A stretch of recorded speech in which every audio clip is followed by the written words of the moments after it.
we just finished UFC Arman versus Dan Hooker. It was a good event. It was really good. I think out of the 14 fights, there was nine finishes. And you know what's funny? I was watching the whole thing. Like, I was watching it. But anytime, like, the first 5 finishes happen, I miss it. I was either writing, cooking, or doing something else. Probably smoking too, but you know, we ain't gonna get to that. And I missed like half of the finishes, but I saw most of the knockouts. That card, ain't gonna lie, that card had me jumping. Even though it started at like 10 a.m. and ended at like at, well, the prelim started at 10. 1 o'clock was the main card. But let's start. See, I didn't really care about most of these fighters, if I'm being honest. The only one on the prelims that I had my eye on was the Ilya Elizarski, something like that. Topuria, Ilya's brother, and Basharat. That was a good fight. Even though it went to decision, that was still a good little scrap. Then the Alex Perez fight, that was, listen, I thought Alex Perez, I didn't have him winning, but I thought he was about to take out, Asu? I thought he was about to take him out because he was winning those first 2 rounds, I want to say. At least the first round was close. But he had me surprised. Shout out to Alex Perez. He always does good until he loses, I feel like. So, then, bruh. Nicholas Dalby. I can't bet on this man. I cannot bet on Nicholas Dalby. He won last night. Or this morning for me. But I can't bet on him because the times he's supposed to win, he loses. And the time he's supposed to lose, he wins. And that was this card. I'm not even going to pronounce this Russian name. But this was his debut in UFC. You know the statistics. Most of the time, when you make your debut, you're going to lose it. It's highly unlikely that you're going to win. Even just from years of watching UFC, it has been like that a lot. There's the anomalies that, you know, some of those people, they win their debuts by, hold up, we ain't going to get into it. We're going to talk about it next. So shout out to Nicholas Dalby. Islam was in the Russian dude's corner. I feel bad for Islam this card, but I'll go into that a little later. Now, brother, we got Tagir versus Hirogoshi. Let me stop. Bro, I know Hirogoshi was good. I knew he was good. And I heard his name plenty of times. He big Kai, the Japanese guy in the Rising, I believe. He lost to DJ. He only lost to like high-level people. But Kai's really not high-level. I want to say he lost both of his fights in the UFC. It's not looking good for his debut. This man lost against Pantoja, which is reasonable, but you're going to lose against Tim Elliott? Shout out to Tim Elliott. He's a veteran, but come on, brother. We got to do better than that. But, bruh, Kyoji? He put on a masterclass in Tagir. I ain't going to lie, I'm scared for Kyoji because the size difference, because Tagir is a big flyweight. But Kyoji, bro, he was working on the outside, bro. He was attacking Tagir's leg, bro. He every time he would hit his leg, he would trip.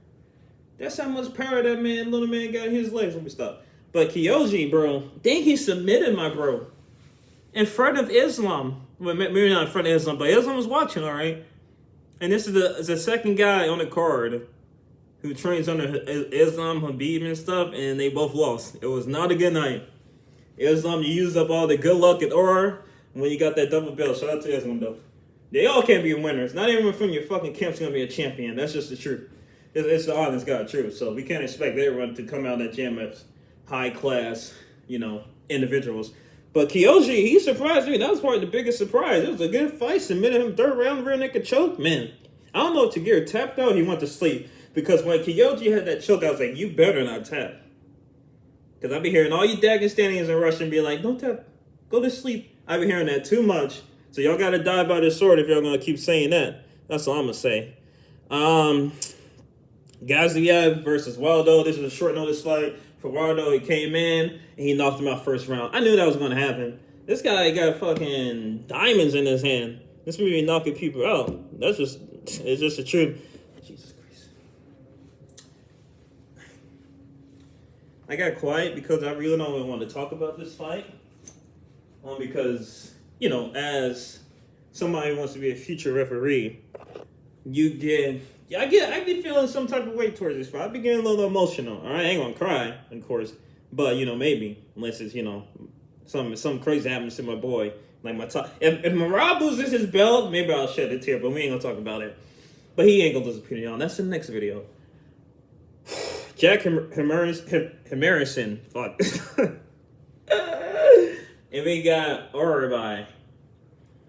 So Jack moved from middleweight down to welterweight. Then Orobai moved from lightweight up to welterweight. And from the first bell of the first round, I was like, how is Jack making 170? This guy is giant. I was like, he definitely belongs at middleweight. I was like, this guy is giant. Orobai didn't look like the biggest 170. I don't know if that was because you're standing by Jack, because Jack's a big fuck, or Orobai, he's just not big enough for the division. I mean, we thought Islam was going to be, but honestly, Islam looked pretty good at 170 compared to Jack, I want to say. So, I want to say all these, bro, the first 4 fights of the main card was finishes. And out of those 4 finishes, 3 of those were first round KOs. So I couldn't leave my seat because I was like, bro, they just keep knocking these motherfuckers out. So I was able to watch all those KOs. So that was pretty crazy. So, man, bro, okay, Orobai and Jack, they doing their thing, circling around the cage, throwing. I don't think anybody really did any clinch work. Probably Orobai shot one time, couldn't get anything from Jack because Jack got long ass arms. But brother, the punch that took out Jack is a punch that you have to retire from. You have to retire because I was sitting down on a chair. I'm over here like, okay, yeah, they scrapped. Oh, Jack's against the cage. He just falls down, knocked out. I'm like, that punch did not land. Even I was like, that punch didn't land. I was like, did this man just take a fucking dive? What just happened? And they showed the replay, bro. I can't even kid you. I don't even know how I would show this. Okay, this speaker is Orobai's fist. Look at my ear. This is what Orobai did to Jack. He grazed. He didn't even touch the temple. He hit his ear. And I guess the fucking shockwave rattled his head and Jack was out. Bro, you have to look at the knockout yourself. It is like the weirdest, freakiest knockout, the quickest knockout I ever seen in my life. Just weird. Just all the way weird. I'm just like, yeah, your chin is gone. Because he grazed his ear. Like this, like legit. Not even touching his cheek, just grazed his ear. And my boy was out.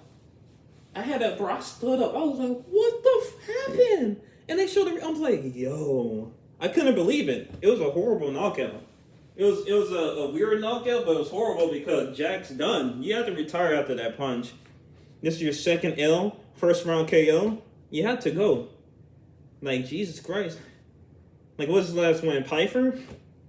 That didn't age well. That didn't age well at all. I thought at least after Pfeiffer, he'd be going on a win streak, but no. This man got KO'd twice by now, so God bless Jack Hemerson. I hope he decides to retire on his next fight. Definitely if he gets knocked out first round. But I don't expect to see him anytime soon. And good job to Orobai making his debut in the welterweight division. Oh, fuck. I like these lightweights, but I really don't care about them, if I'm going to be honest. Now we're going to talk about the co-main event and the main event. Sorry, I had to throw my leg up on one time. Bilal, don't forget the name, Muhammad. I think that's his nickname. The end, the future Machado. Fucking Machado. Okay, let me stop. The closest round was round 1. Well, all the rounds were close, but I did have me and Gary edging it out, pulse, on each round. I thought I thought the scorecards were right, honestly, in my opinion. But he did good. Bilal did good, but he could not take down. If you only strike a Bilal, you're gonna win. It's that simple. If you only strike a Bilal, you're gonna win. And if you have good takedown defense, because he tried to take down Ian Gary how many times? I got stats right in front of me. He tried to take down Ian Gary. Goddamn, oh my God, he tried to take him down 7 times and then they get a single one. That man had 100% takedown defense on that match, bro. That is good, especially coming from Bilal, ex-champ. But it doesn't even age well anymore. Listen, I know, but Jack lost to Islam. This motherfucker lost to the former pound to pound. He just had shit luck in getting his first title defense. even when Jack first became the champ, I was like, oh, that's nice. I wonder who he's gonna defend against first. And everyone's just talking about Islam. I'm like, no way. If they give Islam him, he's done. And I was like, Christ. Imagine having Islam for your first title defense. Even Sean O'Malley said that. He said, I can't imagine having Islam for a first title defense. I had Cheeto Vander.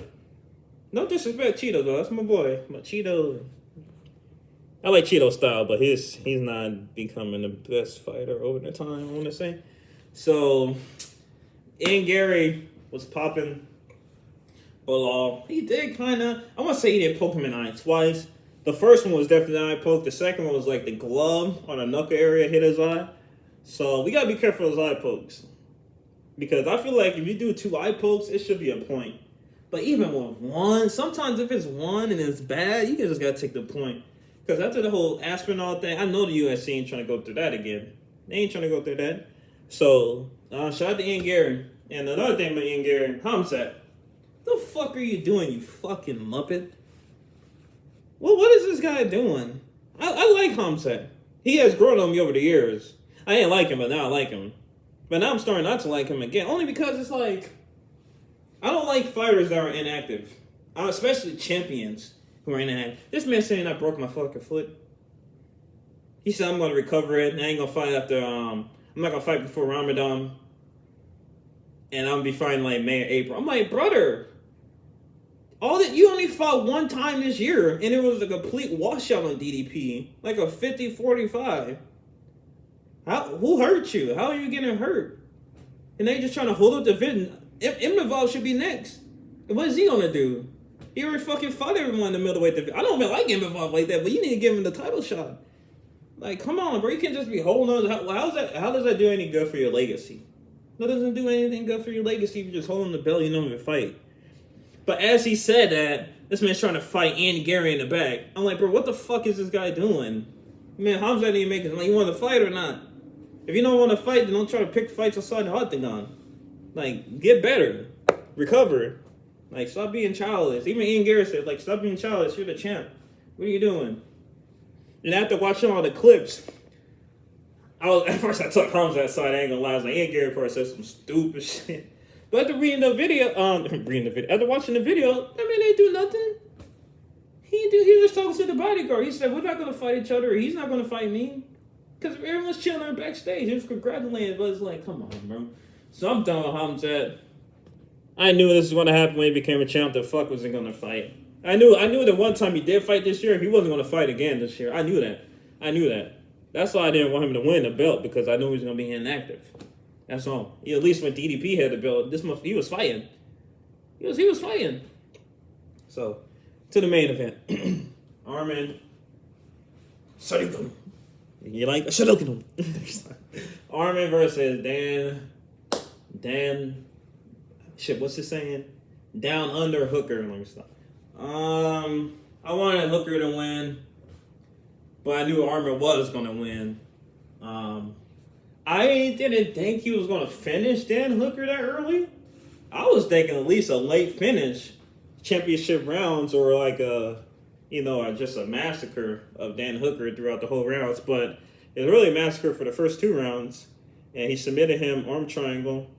It's pretty clean. Bro, I got to learn how to do the fucking arm triangle without stepping on the side, man. These Armenians, these Russians, these damn Georgians, they just got the strength just to... Like, you just directly on... Like, they're in full mount arm triangle. You're not supposed to do that. You're supposed to go on the side with the same arm and choke them. They're like, nah, bro. Because I like it, though, because they're in control, completely full mount, as they're cooking you, because arm bars are meant to cook you. They ain't going to get you. They ain't going to tap you out quick like not as fast as a rear naked choke, I want to say.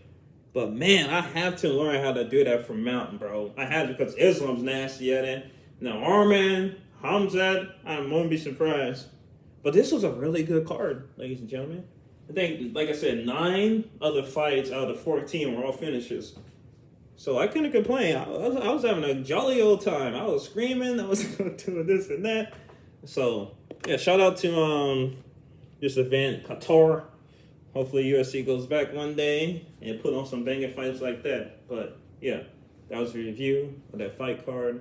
Catch y'all in the next installment of First Class Combat Breakdowns. Stay black. Catch y'all later.